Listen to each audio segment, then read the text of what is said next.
প্রধান উপদেষ্টার ঘোষিত ডিসেম্বর থেকে জুনের মধ্যে নির্বাচন দেবেন বলে আশা জামায়াতের আমির ডক্টর শফিকুর রহমানের। বলেন, প্রধান উপদেষ্টা চান একটি সুন্দর সুষ্ঠু নির্বাচন উপহার দিতে, যা ইতিহাস হয়ে থাকবে।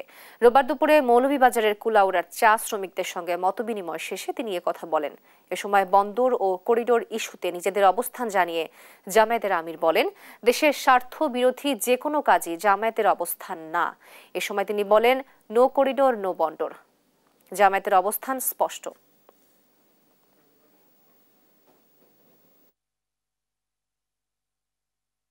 বলেছেন যে আমি আমার কথায় শক্ত আছে এবং সেই নির্বাচন আপনারা পাবেন।